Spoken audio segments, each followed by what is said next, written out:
मोदी साहब इंडिया की तकदीर बदलने वाला कोई शख्स है ना, तो वो मोदी साहब हैं। देखिए, मैंने उस दिन आधा घंटा लेक्चर दिया था आपको मोदी साहब के ऊपर कि उसने किस तरह अपनी कंट्री को कहां से कहां लेके गया वो शख्स। बहुत सारे लोगों ने अप्रिशिएट भी किया उसको, कमेंट्स आपने देखे होंगे, बहुत सारे लोगों ने कहा ये पाकिस्तानी कौन सा आ गया। आप यकीन कीजिए, कल आई थिंक कल की बात है, ऑस्ट्रेलियन वजीर आजम और इंडियन वजीर आजम ग्राउंड के अंदर कैसे जफियां डालते हुए वो लोग गए। उनकी एक तरफ ऑस्ट्रेलिया की टीम जा रही है, एक तरफ इंडियन टीम जा रही है। अब आप ये देखो कि क्या इज्जत है उन लोगों की। ऑस्ट्रेलिया का वजीर आजम उनके मुल्क में बैठा हुआ है भाईजान, आप समझे इस बात को। मोदी साहब ऐसे खड़े हुए हैं उसके साथ, आपके मुल्क में क्यों नहीं आ रहे? आपके मुल्क में ऑस्ट्रेलियन वजीर आजम क्यों नहीं आता? आपके मुल्क में इतने इतने बड़े जो नाम है, जो ब्रांड है, वो क्यों नहीं आते? इसका मतलब ये कि आपकी क्लास उस लेवल पे नहीं है। आप सिर्फ बातों में क्लास बने हुए हो। सही बात। आप सिर्फ मीडिया पे क्लास बन चुके हुए हो। आप सिर्फ अपने लोगों को जो दिखाया जा रहा है बस उधर तक आप हीरो हो। असल हीरो वो है भाईजान जो करके दिखाता है, जो मोदी साहब हीरो है। असल हीरो वो है। अब देखिए, मोदी साहब की चलो मैं तो तारीफ कर रहा हूँ, आप कर रहे हो, पूरी दुनिया तारीफ कर रही है। मुझे ये बताएं कि दुनिया के जो टॉपर बिजनेसमैन है, ये बड़ी अमीर कंट्री है, वो मोदी की कदर क्यों कर रहे हैं? क्या क्वालिटी क्या है मोदी के अंदर? भाई वो जीनियस इंसान है, वो आम इंसान नहीं है। उसका दिमाग इतना तेज है। वो मेरी बात जो है ना, वो आप समझते नहीं है। देखने में कुर्ता पजामा और अंदर से बब्बर शेर, अंदर से चीज ही हो रहा है। देखने में वो लगता है कि कुर्ता पजामा एक सिंपल सा आम सा आदमी है, लेकिन भाईजान उस आम आदमी का दिमाग देखो। उस दिन उर्दू बोल रहे थे मोदी साहब, मतलब उनकी लैंग्वेज में हिंदी कहते हैं, हमारे में उर्दू कहते हैं। तो वो बड़ी ना मीठी टाइप उर्दू थी और इतना मजा लिया मैंने उनकी लैंग्वेज का ना।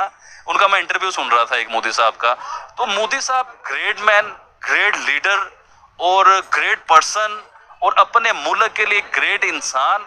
और जिस तरह हमारे बाबा कायदे आजम हैं, इस तरह इंडिया के वो हैं जिन्होंने इंडिया बनाया, क्या नाम? गांधी साहब। हमारे बाबा कायदे आजम इंडिया के गांधी साहब। अब तीसरा नाम जो ऐड होता है ना, वो मोदी साहब है। देखिए, मैं उस दिन भी ये बात कर रहा था कि इंडिया बनाने वाले जो है वो गांधी साहब है। हम मानते हैं चीज को, नोट पे तस्वीर है गांधी साहब की, इस तरह कायदे साहब की तस्वीर है नोट के ऊपर। लेकिन गांधी साहब की तस्वीर, सॉरी, मोदी साहब की तस्वीर कहाँ पे लगाओगे? उन्हें कोई क्रेडिट नहीं दोगे? वो दिलों पे लगी हुई है ना सर, दिलों में है। मैं ये नहीं कह रहा कि नोट पे गांधी साहब की तस्वीर हटा के मोदी साहब की लगा दी जाए।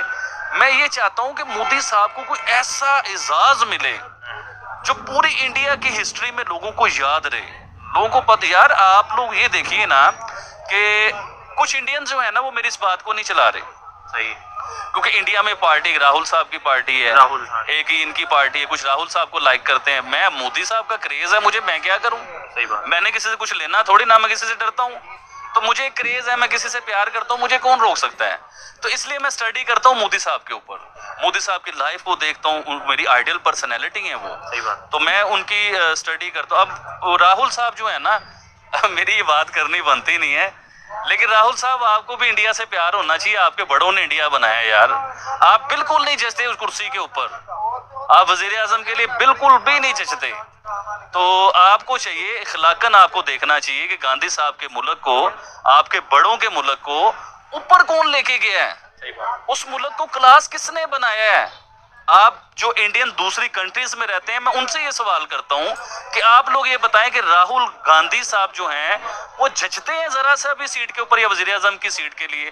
तो मेरे ख्याल से मोदी साहब एक great person, great personality, India की तकदीर चेंज करने वाला इंसान, जिसने, देखिए, गांधी साहब ने अगर भारत को बनाया तो उसके अंदर खूबसूरती कौन लेगा? उसे सवारा किसने है? उसे ब्यूटीफुल किसने बनाया? अपने लोगों को किसने पढ़ाया है? अपने लोगों के लिए आसानियां किसने पैदा की हैं?